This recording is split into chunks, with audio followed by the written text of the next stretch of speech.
Istri saya yang mengusir. Oh, istri bapak sendiri yang Iya, mengusir. benar. Pergi kau dari rumah ini. Para anak kata kamu, aku beri makan. Aku yang memberi makan. Istri jenengan bilang Iya. Makanya aku ngomong gini nih, keluarganya itu gak percaya kalau aku diusir itu gak percaya. Dulu tuh nggak percaya. Desa itu di RT ku apa itu nggak percaya kalau saya bisa berpisah seperti itu, nggak ada yang percaya. Makanya saya yakin, oh ini memang Dadang Kepuntir itu kalah salah satu, mungkin saya yang kalah. Jalannya seperti ini, saya harus berpisah sama istri, jalannya seperti ini, gitu loh. Gitu Pak ya. Iya. Jadi kepercayaan Dadang Kepuntir ini dipercaya nggih monggo, mboten dipercaya memang faktanya Bapak mengalami gitu. Monggo ya. Saya mengalami penyakit diabetes itu kurang lebih sekitar, kalau menikah sama istri saya itu udah belum meninggalkan rumah itu 2 tahun, jadi sekitar 12 tahun saya diabetes. Tapi yang parah ini 2 tahun setengah ini aku parah. 2 tahun setengah, 2 tahun setengah ya, terakhir ini ya? Terakhir ini parah. Sampai nggak bisa berdiri, nggak bisa ngapa-ngapain. Bahkan kaki saya ini udah kelihatan tulang. Mau diamputasi. Mau diamputasi, tapi saya nggak mau pulihkan.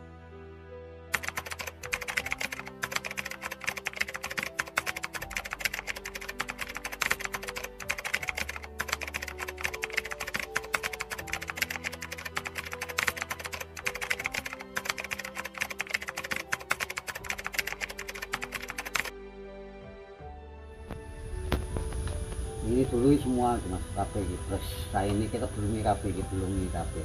Oh dulu itu anu Pak ya? Kita semua lagi kabeh gitu iki. Oh. Nah, ini bengkak semua, ini sisanya masih ada, nggak sembuh. Oh mana kan? Oh itu ya. Ini terus ini. Oh iya, ada lubang besar itu Pak ya? Ya ini kan tinggal sedikit ini, tapi kan udah keluar kulit. Iya. Tinggal sembuhnya aja lah. Tinggal sembuhnya aja ya. Dulu itu melebar gitu Pak ya? Udah ini habis ini. Waduh. Bawah-bawah ini semua ini. Segini nih udah habis ini. Ini. Selama 2 tahun setengah itu Pak ya? Ya 1 tahun setengah lah. Malah 1 tahun setengah itu, yang 1 tahun itu untuk penyembuhan. Penyakitnya seperti ini, aduh, ya Allah.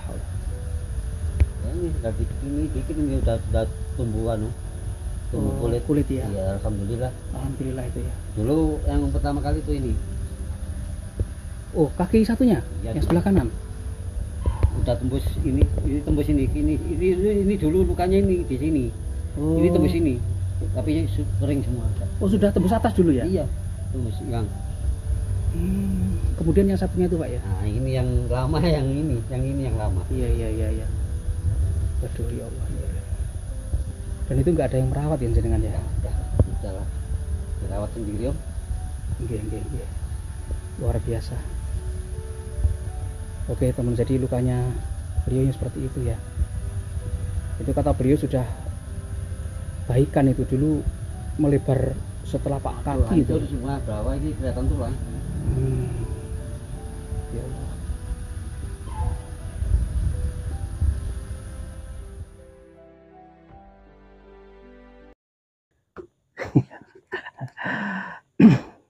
Bismillahirrahmanirrahim. Assalamualaikum warahmatullahi wabarakatuh. Halo sahabat-sahabat Virka dimanapun yang sedang berada.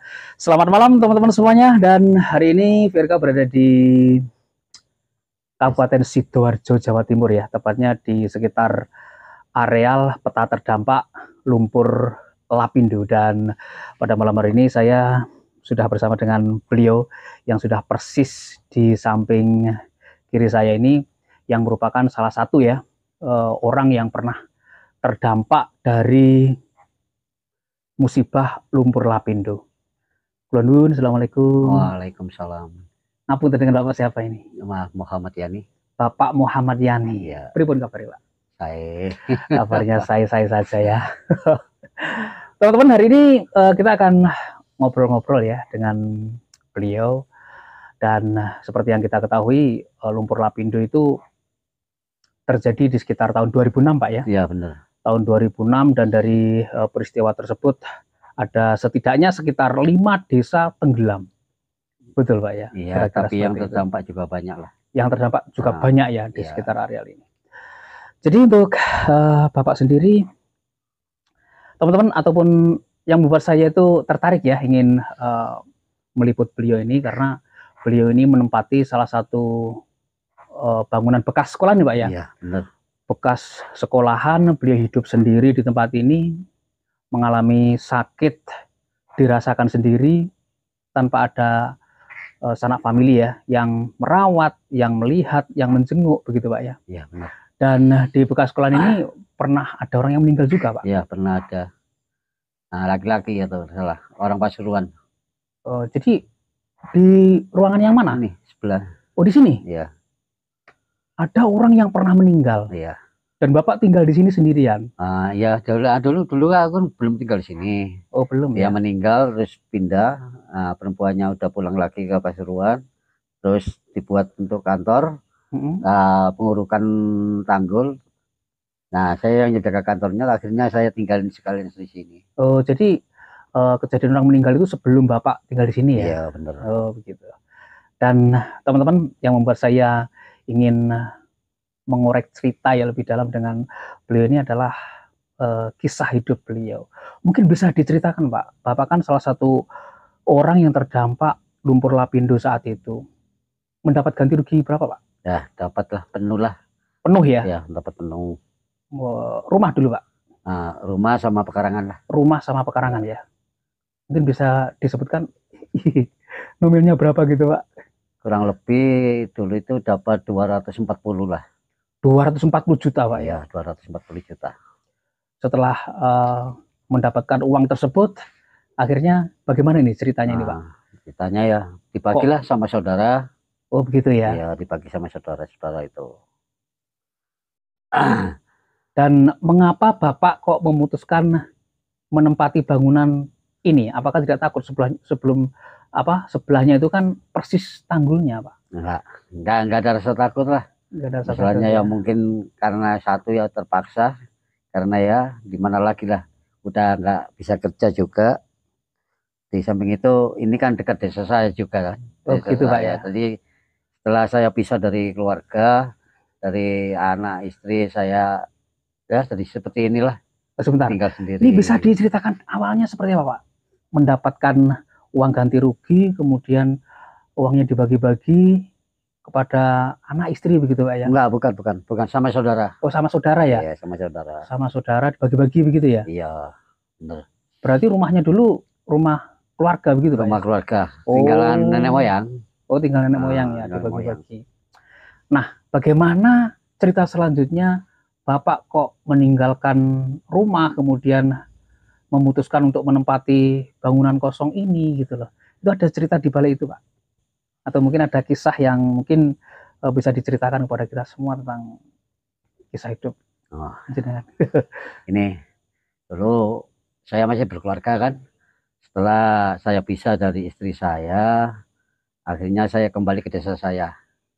Ya kan, desa saya ini Mindi ya. Terus di sini ada proyek waktu itu pengurukan tanggul ya, pengurukan tanggul. Dan saya sebagai security juga keamanan lah untuk kantor. Oh begitu ya. Nah, kantornya di sini Pak ya? Ini kantornya ini, sekolahan ini dibuka kantor. Akhirnya setelah proyek 1 kali, 2 kali proyek, 3 kali, yang keempat kali ini saya tinggalin lah. Jadi saya ditinggalin ya, barang-barang kantor ya nggak seberapa lah, jumlahnya nggak seberapa ya, yang penting untuk hidup. Oh begitu ya. Ya. Jadi masih ada sedikit properti yang tertinggal gitu Pak ya? Iya benar. Seperti meja, kursi dan sebagainya. Nah, yang membuat saya bertanya-tanya kenapa Bapak kok nggak pulang ke rumah istrinya? Apa nih penyebabnya? Apa karena apa ya, ada sedikit permasalahan keluarga, perpisahan itu terus atau gimana Pak? Ya benar sih, ya juga begitulah. Ya memangnya udah nasib lah, ini udah garis dari Yang Kuasa gitu loh. Begitu Pak ya? Mungkin ya nggak takdir saya lah hidup di sini. Gitu ya, mungkin di tempat yang seperti ini saya bisa merenung apa salah dan dosa saya, merenung lah, bisa untuk perubahan berikutnya. Itu aja. Mungkin maaf ini ngapunten nggih, apa sih yang menyebabkan jenengan berpisah dengan mantan istri gitu Pak? Ya masa saya ceritakan. Ya kalau ya sudah mungkin bukan jodoh saya lah. Oh, gitu aja lah ya. Bukan jodohnya jodoh saya ya. Kemudian bapaknya tinggal di sini. Iya, benar, benar. Tinggal di sini, kemudian mengalami sakit. Itu seperti apa, Pak? Kok bisa? Saya mempunyai sakit diabetes itu udah kurang lebih sekitar 10 tahun lah, 10 tahunan lah. Nah, terus yang paling parah itu 2,5 tahun ini. Udah nggak bisa jalan di tempat tidur. Iya, iya, iya. Nah, terus masalah perawatan ya saudara-saudara kita yang merawat lah. Begitu, Pak ya. Iya, benar. Tapi tinggal di sini tetap sendirian itu, Pak. Iya, tetap sendiri. Bapak punya anak apa kan? Ada 2 anak. Ya kadang-kadang lah. Kadang-kadang ke sini, kadang-kadang kalau saya membutuhkan ya ke sini, kadang-kadang ya nggak mau dia ke sini lah. Mungkin malu lah melihat orang tuanya seperti ini. Malu dalam artian gimana, Pak? Mungkin ya orang tuanya kan nggak punya, ya kan? Gitu ya. Dulu memang ada sih. Saya dulu memang terus terang aja, saya dulu semua keturutan lah. Tapi sekarang kan udah nggak ada. Oh, Gitu loh. dulu bapaknya ini bisa dibilang orang yang berkecukupan lah ya. Berkecukupan lah. Kemudian setelah mengalami Ya musibah, kita musibah katakan gitu ya. musibah ya musibah. Akhirnya keluarga menjauh. Ya kan menjauh lah, mungkin ya enggan lah, gitu loh. Malu gitu ya. Ya mungkin malu, seperti anak saya juga malu mungkin lah. Tapi ya nggak semuanya sih, ya namanya orang ya. Kadang-kadang ya kalau dibilangin ya ya udahlah. Kalau memang kemauannya, tapi saya mesti punya harapan dengan anak saya yang perempuan. Kalau saya nanti bisa bikin rumah sendiri ya, ikut aku, gitu bilangnya. Oh begitu. Iya. Putra putri bapak sudah menikah sekarang? Nah, satu menikah, punya anak 2, punya cucu 2 saya. Terus satunya masih belum. Yang laki-laki belum. Oh jadi yang sudah menikah ini yang perempuan? Yang perempuan. Terakhir kali menengok bapak di sini, mungkin masih ingat? Kalau yang perempuan, kalau yang perempuan itu udah setahun lebih lah. Udah setahun lebih. Iya. Memang jauh, Pak? Enggak, dekat. Dekat aja, dekat. Mungkin dari sini 1,5 kilo lah rumahnya. Tapi udah 1 tahun lebih ya? Iya, 1 tahun lebih. Tapi kalau anak saya yang laki-laki itu kadang-kadang 2 minggu sekali ke sini. Oh begitu Pak ya. Pengapunten, kenapa Bapak nggak ikut anak-anaknya saja misalkan? Nggak bisa saya. Terus terang aja. Saya nggak mau mengganggu anak-anak ya. Kalau saya masih hidup, masih berdiri, kaki saya bisa berdiri di minyak tanah, masih bisa berjalan. Insya Allah saya akan berusaha lah. Bapaknya nggak mau merepotkan. Nah, maksudnya begitu. Anak-anaknya gitu ya. Maksudnya begitu. Oh, nah, selama Bapak sakit ini, bagaimana ini proses penyembuhan ataupun Bapak mengobati kakinya yang sudah bengkak seperti itu, Pak? Ya, kadang-kadang ya ada teman-teman itu bawa obat, terus kadang-kadang. Jadi yang merawat teman-teman? Iya, teman-teman. Kadang-kadang orang nggak kenal udah datang ke sini, ada oh ya udahlah, nanti saya rawat. Bahkan udah 1 tahun lebih masih bisa merawat juga. Oh, ada orang yang merawat Bapak ya? Kalau nggak salah orang Nganjuk. Orang Nganjuk itu ya? Sama itu sama anak Jewet namanya itu Uut sama suaminya. Ya, gitu ya. Beliau yang merawat Bapak ketika mengalami sakit gitu. Tapi sekarang udah lumayan baik kan Pak ya? Ya, alhamdulillah. Mulai agak lukanya tinggal sedikit. Udah mengering ya? Ya, dulu udah kelihatan Mas. Semua ini udah kelihatan ya. Tulang-tulangnya itu udah kelihatan. Dokter udah memutuskan untuk dipotong, tapi saya nggak mau. Gitu ya? Iya, saya nggak mau. Iya. Misalnya apa? Udahlah, biarkan saya meninggal, tapi jasad tubuh saya ini, anggota tubuh saya tetap utuh. Itu udah keputusan Bapak ya? Tapi bisa sembuh alhamdulillah Pak ya? Alhamdulillah. Udah mulai mengering. Sekarang udah bisa berjalan ya, bisa berjalan. Nah, dalam jangka waktu yang sekian tahun itu, ketika Bapak mengalami sakit dan lain sebagainya, itu kebutuhan untuk sehari-hari bagaimana itu Pak?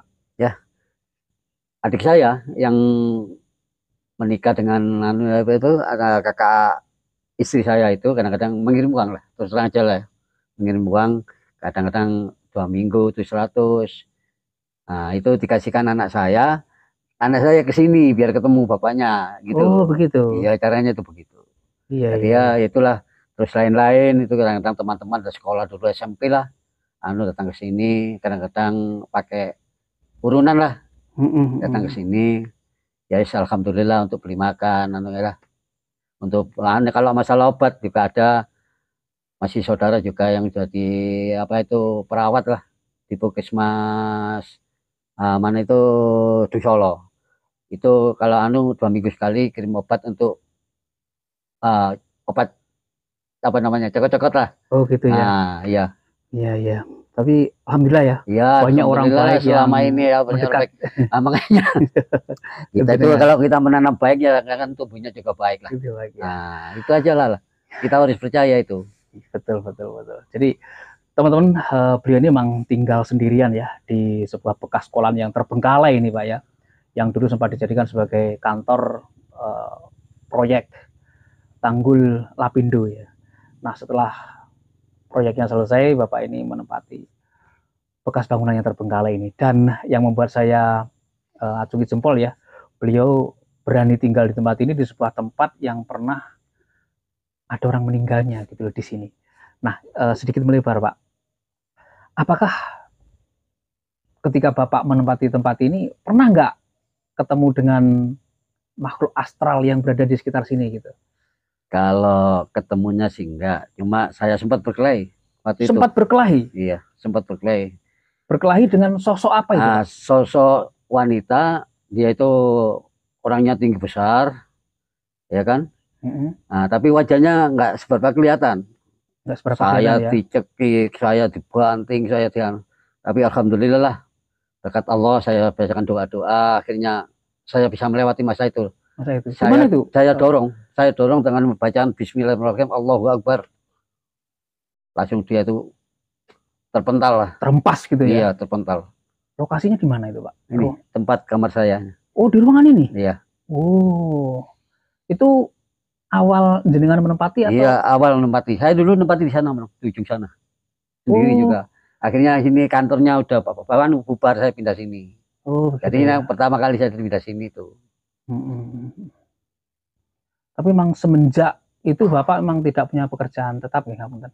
Kalau sekarang sih nggak punya. Kalau dulu saya ini pekerja keras lah. Untuk saat masih muda Pak ya.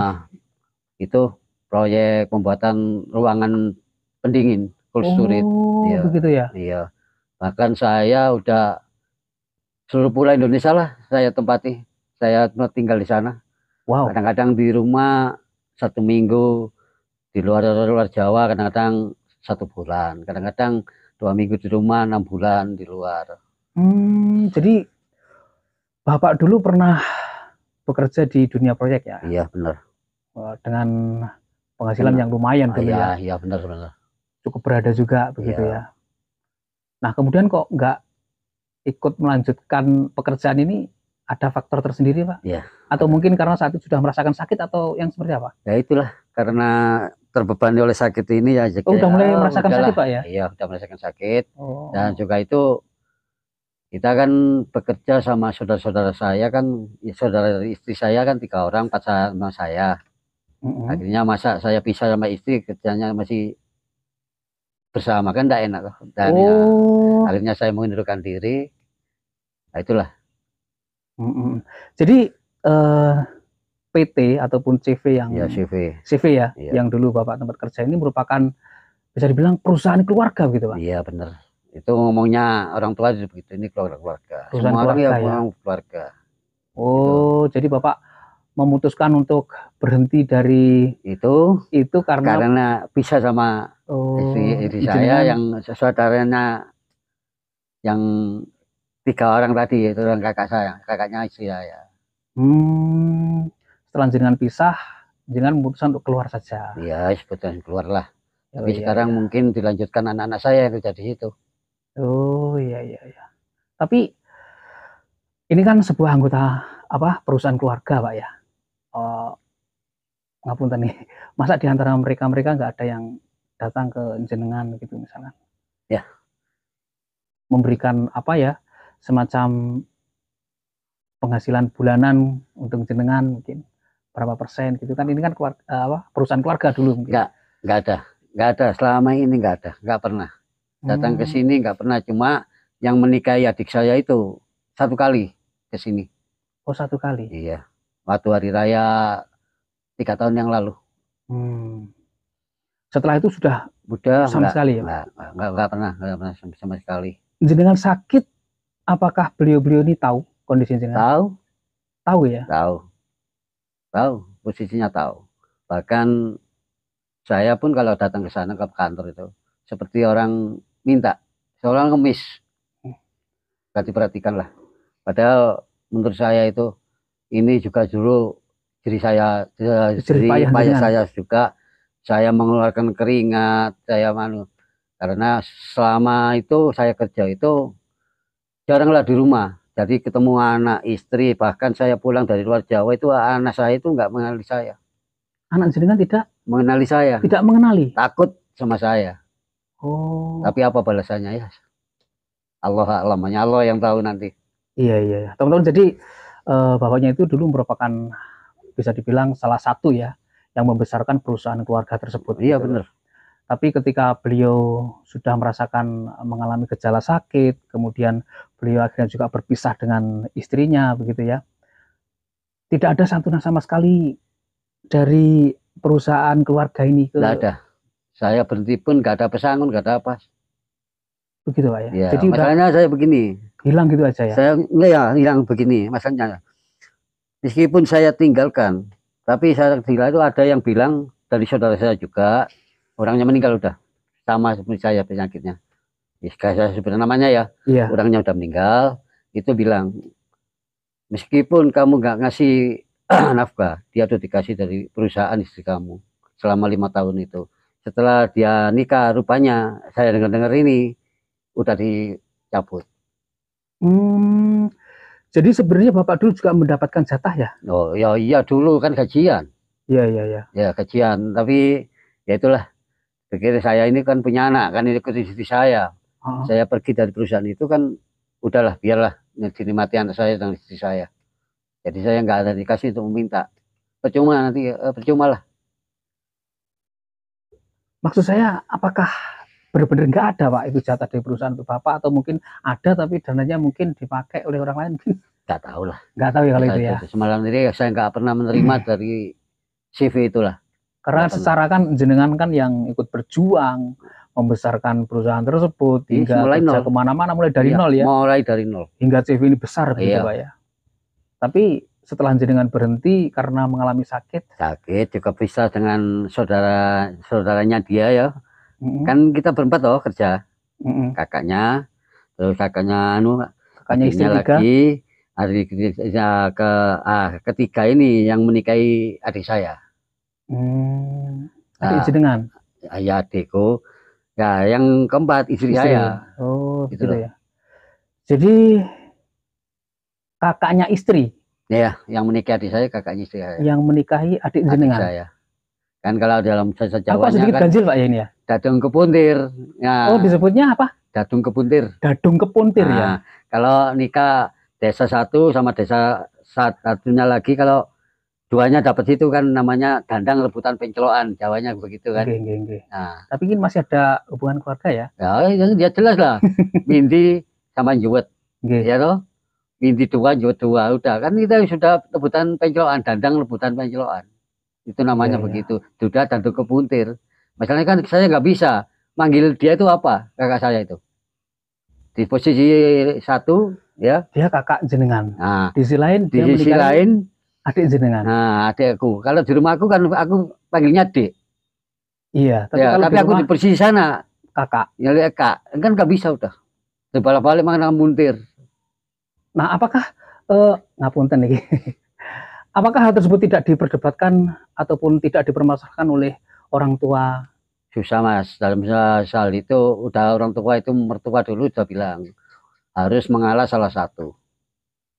Gitu loh. Dalam artian harus mengalah salah satu. Harus mengalah salah satu. Apakah faktor ini yang menyebabkan jenengan pisah dengan istri?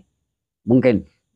Mungkin ya. Nah, ini kan kepercayaan toh Mas. Iya. Dan kepuntir itu kepercayaan. Betul. Tapi semuanya itu kan dari yang kuasa toh. Yang kuasa. Nah, cuma yang kuasa juga begitu.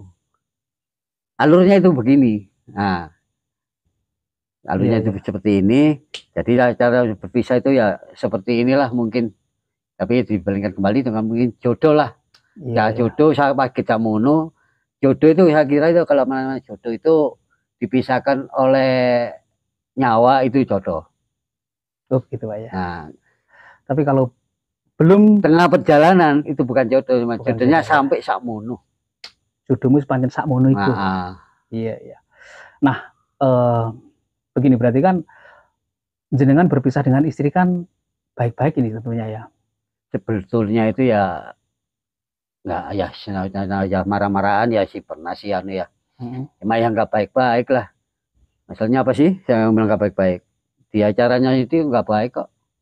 Di Caranya juga nggak di baik. caranya. Iya, Baik. saya mau caranya nggak baik. Kalau dia minta cara berbaik-baik, insya Allah saya langsung datang ke pengadilan. Tapi dia kan lewat belakang. Ngapunten, apakah ada orang ketiga? Misalkan ngapunten iki. Kalau saya apa istri saya? Istri jenengan. Banyak. Banyak dalam artian gimana? Dalam artian setelah melihat, mendengar adik saya itu menikah sama kakaknya itu kan nikah siri toh. Akhirnya sampai hamil itu kejadian itu di kehidupan saya itu udah hancur lah. Oh, semenjak ada hubungan adik jenengan kali iya, kakak jenengan. Iya, itu hancur. Saya bilang itu udah nikah katanya. Nikah di mana? Katanya di Malang itu. Nikah siri. Ya udahlah. Oh, nikah siri saat itu. Yang akhirnya itu setelah hamil, lah ketahuan sama keluarganya sana. Akhirnya meletus lah. Saya hancur. Udah. Terus orang tua itu gini. Udah mengalah salah satu kalau bisa. Akhirnya ya udah. Saya udah kalah kan, istri saya kan macam-macam udah kelakuannya udah bener kan. Oh, dari kejadian itu istri jenengan sudah mulai ada perilaku-perilaku yang menyimpang ya. Tapi ini kan kepercayaan Jawa loh ya, kepercayaan Jawa. Dadung kepuntir itu tadi ya. Kepercayaan Jawa, tapi kalau Islamnya kan nggak ada. Acara itu kan nggak ada, ya kan? Betul. Tapi kalau kita itu tinggal di Jawa masalahnya gitu loh. Kayak percaya nenek moyang kita catatannya begitu. Apalagi kalau udah kita berbuat serong apa itu namanya selingkuh ya selingkuh, makan pakai rayu itu kalau saya itu dosanya nggak bisa diampuni. Itu pesan dari nenek moyangku, dari ibu saya dulu begitu. Dan kamu boleh minum, kamu boleh judi, tapi yang satu itu jangan merusak pagar rayu. Merusak pagar rayu itu dosanya double 2. Ya kan? Betul. Ya. Jadi yang menyebabkan Bapak jenengan ini ya berpisah dengan istri mungkin salah satu faktornya itu. Iyalah, mungkin ya. Ada masalah kepercayaan. Saya bilang ya, memang. Gitu ya. Iya.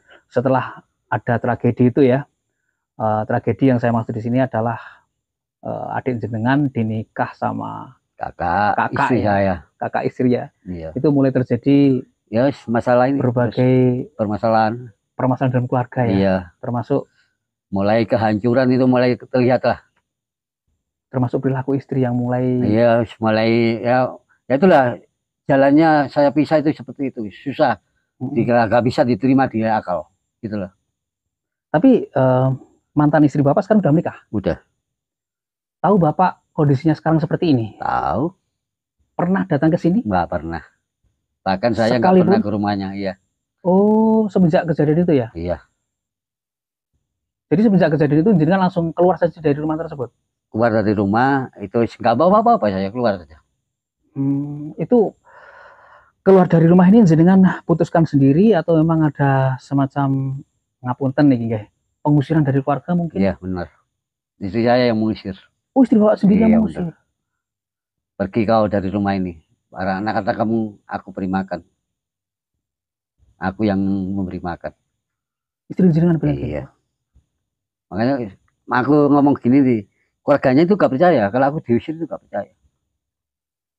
Tapi saya yakin Allah yang saksi, saya diusir. Apa tadi berarti, maaf ini Pak, ini praduga saya. Mungkin sebelumnya ini ngapunten nggih, mantan istri jenengan sudah mungkin sudah ada lelaki lain sebelum mengusir Bapak. Gitu. Gini loh, kalau dulunya sih nggak ada mayem. Ada mayem ya. Setelah kejadian itu, kayak bilang dan kepuntir tadi ya, mulai dari itulah. Oh mulai dari situ emang iya. Dari situ ya. Yang permasalahan iya tuh. Dulu tuh nggak percaya. Desa itu di RT ku apa itu nggak percaya. Kalau saya bisa berpisah seperti itu nggak ada yang percaya. Makanya saya yakin, oh ini memang Dadung Kepuntir itu kalah salah satu, mungkin saya yang kalah. Jalannya seperti ini. Saya harus bisa sama istri, jalannya seperti ini. Gitu loh. Gitu Pak ya. Iya. Jadi kepercayaan Dadung Kepuntir ini dipercaya nggih monggo, mboten dipercaya memang Monggo. faktanya Nah, Bapak mengalami gitu monggo ya. ya. Oke teman, jadi kalau saya bisa menyimpulkan ya kenapa beliau ini menempati tempat yang seperti ini ya karena mungkin ada istilah Jawa ya ataupun kepercayaan Jawa tentang sebuah hubungan yang disebut Dadung Kepuntir, yang dimana beliau ini memiliki seorang adik yang kemudian adik beliau ini dinikahi oleh kakak istrinya, yang sebenarnya itu dalam aturan Jawa tidak diperbolehkan Pak ya. Itu diperbolehkan. Karena kalau itu dilanggar maka akan hancur salah satu. Iya benar. Kepercayaan seperti itu iya, Pak ya. Memang. Dan setelah kejadian itu timbullah permasalahan-permasalahan keluarga yang menyebabkan beliau terusir dari rumah. Dari rumah. Istri dulu Pak ya. Itu aja. Ngapain susah, kita gak usah macam-macam lah. Ya udahlah, kalau memang kita jodoh kita sampai di situ ya mau apa lagi. Itulah. Oke. Tapi jenengan tetap legowo ikhlas menerima semua ini Pak. Iya. Saya tetap sampai hari ini saya nggak menyalahkan istri saya kok. Meskipun saya dibuat sakit, dibuat sakit hati, saya nggak nyalakan istri saya. Terus terang aja nggak nyalakan. Setelah saya terpisah dari istri saya selama 10 tahun itu saya cari solusi apa begini. Akhirnya ketemukan jawaban. Apa jawabannya Pak? Jawabannya itu, oh memang inilah hasil dari Dadung Kepuntir. Saya pisah dengan istri saya. Itu. Jadi Bapak langsung menarik sebuah garis kesimpulan gitu ya.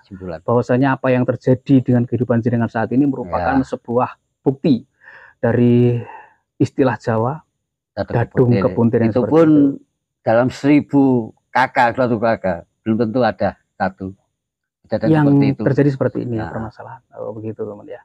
Ini bisa dipercaya dan bisa ataupun boleh tidak dipercaya, tapi memang kadang-kadang gini loh, kadang-kadang ya kita itu kalau nggak dipercaya itu terjadi. Gitu. Kalau kita percaya ya memang tambah terjadi. Mendingan kalau udah nggak percaya sekalian. Ya kan? Ya. Tapi yang membuat saya itu terenyuh ya. Oke lah, meskipun dulu pernah ada permasalahan di antara keluarga. Nah, kondisi panjenengan sekarang kan sudah sangat kontras gitu ya. Benar. Yang dulu serba ada, yang dulu berjuang mati-matian untuk 180 derajat lah. 180 derajat Pak ya. Betul. 180 derajat. Yang dulu ikut membesarkan sebuah perusahaan keluarga yang sekarang sudah besar, yang sekarang sudah istilahnya itu sudah memetik hasilnya begitu Pak ya. Benar-benar. Bapak merintis dari nol. Nah, ketika Bapak mengalami permasalahan seperti ini, tidak ada satupun ya, nggak ada rasa terima kasih lah yang dia itu. Iya. Padahal ya dengan jeripaya seperti itu saya juga mengeluarkan keringat ya. Mengeluarkan keringat sampai kalau udah kerja itu yang namanya kaos itu diharapkan dia keringat sampai meres itu keluar. Sampai bisa diperas itu Pak. Iya. Itulah yang nggak saya terima itu ya, itulah yang saya terima itu. Jadi yang belum bapaknya belum bisa menerima ya. Iya. Dulu saya kerja keras, dulu saya mati-matian, tapi sekarang nggak ada Pak. Iya, dinikmati semua, saudaranya kaya-kaya semua itu. Gak ada imbalan balasan terima kasih sama sekali. Bahkan sakit pun nggak ada yang senguk. Iya, benar. Teman-teman, jadi memang terkadang ya keluarga itu menjadi musuh terbesar kita. Iya benar. Kadang-kadang ya situasi tertentu Pak ya. Keluarga kadang-kadang jadi musuh. Teman orang lain jadi saudara.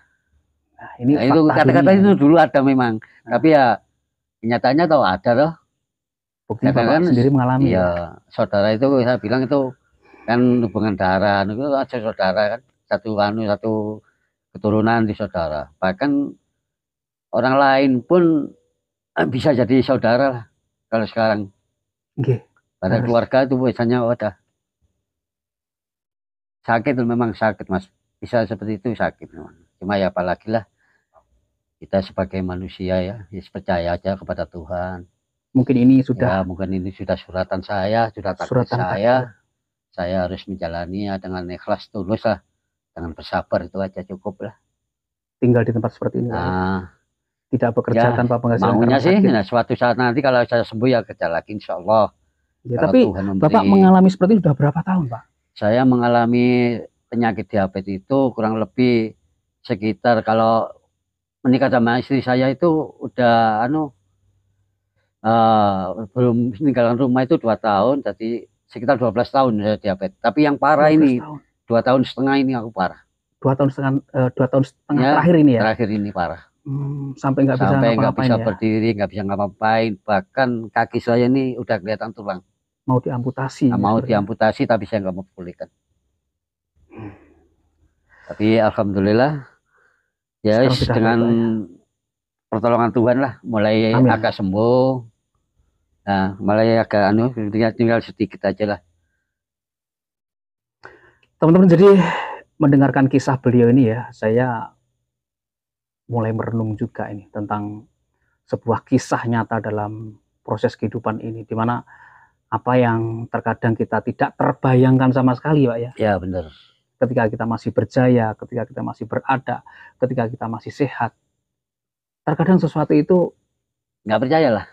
akan berbalik itu Iya, berbalik. benar-benar di luar nalar kita, Pak ya. Ya, itu sudah kehendaknya, tahu. Sudah kehendaknya. Yang Sudah kuasa udah kehendak Tuhan. menghendaki begitu ya. Kalau misalnya kita percaya sih, kita punya udah garis hidup itu ada kan. Memang ada. Ya. Cuma kita kan sebagai manusia kan dikasih pikiran supaya berpikir di mana caranya. Betul. Masih ada kesempatan lah untuk merubah nasib, itu masih ada saya kira. Baik. Saya belajar banyak ini dari jenengan, dari apa yang terjadi dalam kehidupan jenengan. Nah, ini untuk kedepannya Bapak masih punya harapan apa ini?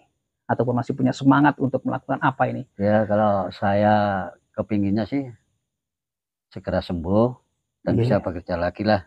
Sebagaimana mestinya, Pak. Iya, benar. Punya penghasilan, gitu Iya. ya, hidup normal lagi, gitu. Mudah-mudahan jenengan selalu mendapatkan kesehatan, dipermudahkan segala kesulitannya, Amin. dan tetap semangat, Pak, tentunya. Iya, benar. Amin. Bahkan tinggal Kalau di putus tempat asa, kalau putus asa. tidak boleh putus asa ya. Kita nggak boleh putus asa. Oke. Selagi masih nyawa, masih di badan, kita Tetap nggak boleh putus asa. Tetap semangat. tetap untuk semangat menjalani dan hidup. bersyukur, Pak Ya, ya, bersyukur. dengan apa yang sudah terjadi. Bahkan ya saya nggak membesarkan diri saya, enggak. Bahkan diabetes saya itu paling rendah itu 470. Gitu, Pak ya. Habis Di sana masih nyala, Pak. 470. Itu paling rendah saya. Kadang-kadang 470. kalau sudah tinggi ya 587 ya. Kadang-kadang itu masih saya bisa bertahan, masih kuat. Iya. Masih bisa bertahan. Tapi kalau udah turun ya enak lagi, nanti ya tergantung pola makan loh. Nah, ya udahlah. Iya. Nah. Baik, teman-teman, jadi sedikit cerita ya dari beliau ini, tentunya bisa lebih membuka pemikiran kita yang positif ya tentang dunia ini, meskipun apapun yang sudah terjadi, apapun yang sudah menimpa kita, tentunya kita semuanya tetap satu ya, harus tetap bersyukur dengan apa yang diberikan kepada Allah, diberikan oleh Tuhan kepada kita. Iya, betul. Benar. Dan yang membuat saya salut ya dengan beliau ini, meskipun mengalami kejadian yang seperti itu, kejadian yang menyakitkan, kejadian yang bikin menangis juga kalau kita rasakan gitu, tapi beliau tetap tegar menghadapi segala sesuatunya. Hidup sendirian, sakit dirasakan sendirian, tanpa ada anggota keluarga yang benar-benar bisa memperhatikan, itu merupakan, terkadang sakitnya itu melebihi dari sayatan silet, Pak. Nah, bener lah. Justru orang lain yang memperhatikan kita. Kenapa bukan sanak keluarga? Mereka yang benar-benar ada hubungan dengan keluarga kita. Baik, teman-teman, mudah-mudahan apa yang saya bincangkan ya dengan beliau ini bisa mendapatkan ataupun bisa mendatangkan ya sebuah pemikiran positif, sebuah pemikiran yang baik ya tentang apa yang ataupun tentang segala hal yang terjadi di dunia ini. Dan kalau matur nuwun, nggih, ngapunten ingkang kathah, nggih, menawi enten lepate, nggih. Matur nuwun sudah berbagi cerita yang bisa memberikan efek positif untuk kita semuanya, Pak. Teman-teman, dan akhir kata, wassalamualaikum warahmatullahi wabarakatuh. Sampai ketemu lagi di video-video saya berikutnya.